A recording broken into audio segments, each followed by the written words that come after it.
2.4 have you earn your tomorrow या पोएमचं appreciation आता पाहणार आहोत आपण.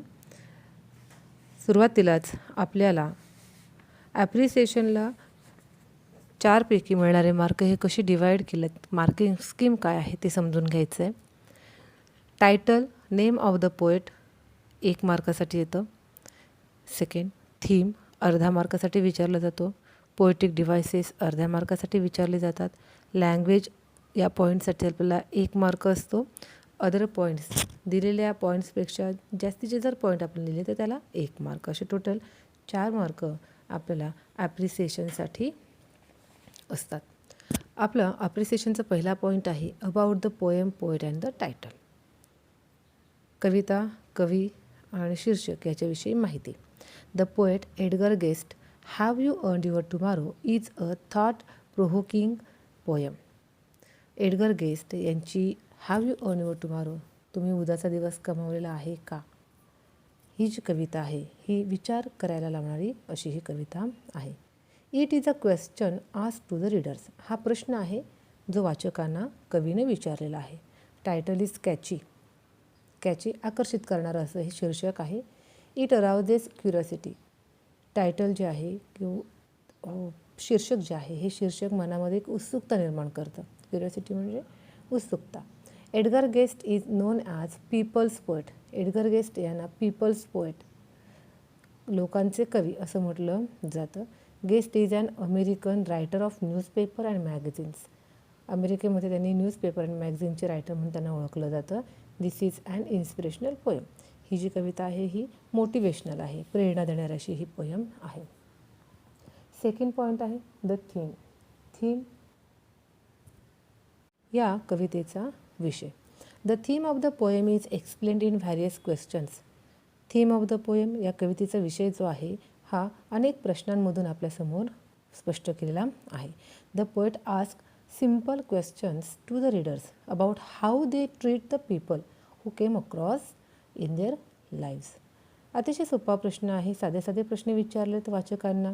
कशाविषयी, तर आपल्या जीवनामध्ये येणाऱ्या व्यक्तींना आपण कशा पद्धतीनं वागवतो त्या संदर्भातले काही प्रश्न या ठिकाणी विचारलेले आहेत. Each question forces us to ask our self, प्रत्येक प्रश्न जो आहे तो आपल्याला फोर्स करतो आपल्यालाच विचारण्यासाठी. इफ वी आर काइंड, आपण काइंड आहोत का, दयाळू आहोत का, अनसेल्फिश आहोत का, पेशंट अँड थॉटफुल, आपण विचार करतो का, संयमी आहोत का आणि निस्वार्थी आहोत का.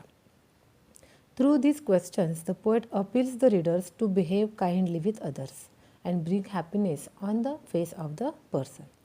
या प्रश्नांच्या माध्यमातून कवी आपल्याला आवाहन करतं, अपील म्हणजे आवाहन करणं, वाचकांना आवाहन करतं कशासाठी, to behave kindly with others, लोकांशी चांगल्या पद्धतीनं दयाळूपणानं वागा. Bring happiness on the face of the persons, व्यक्ती जे आहेत त्यांच्या चेहऱ्यावर आनंद निर्माण होईल अशा पद्धतीने आपल्याला वागायचं आहे. ब्रॅकेटमध्ये एक आणखीन थीम या ठिकाणी दिलेला आहे. The poem motivates the readers to be kind and helpful to others, प्रेरणा देता कवितेमधून की लोकांच्या सोबत आपण चांगलं वागायचं आहे आणि लोकांना मदत करायची आहे. Our good deeds will earn our tomorrow, आपले चांगले कृत्य म्हणजे कामे आपल्याला उद्याचा दिवस मिळवून देतील. तिसरा पॉईंट जो आहे the language and the poetic devices.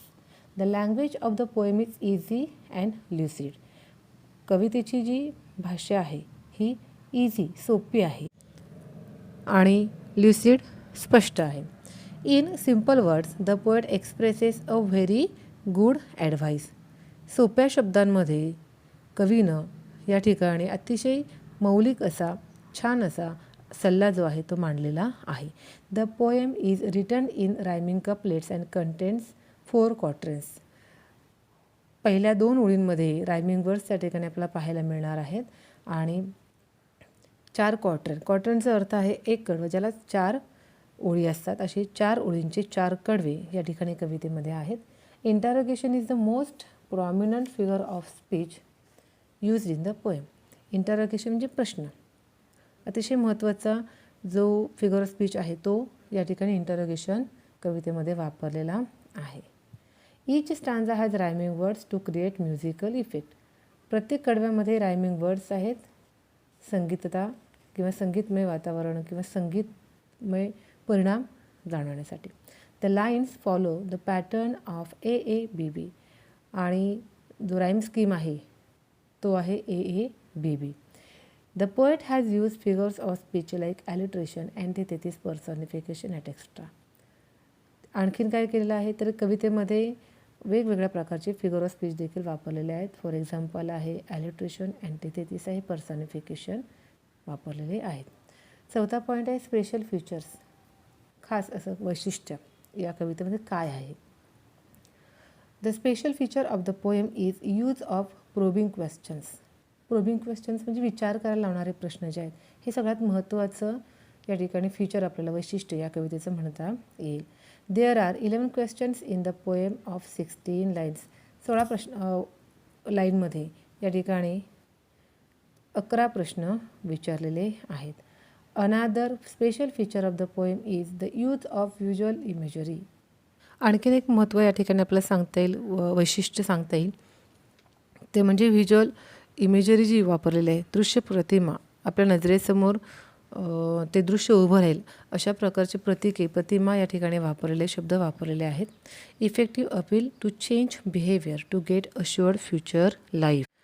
आणखीन एक आहे ते की इफेक्टिव्ह अपील एक आवाहन केलेलं आहे, परिणामकारक आवाहन केलं की आपण आपलं वर्तन जे आहे ते बदलायचं आहे जेणेकरून आपल्याला अश्युअर्ड खात्रीनं भविष्य पाहायला मिळेल. पुढचा जो पॉईंट आहे तो आहे message. This is a motivational and didactic poem.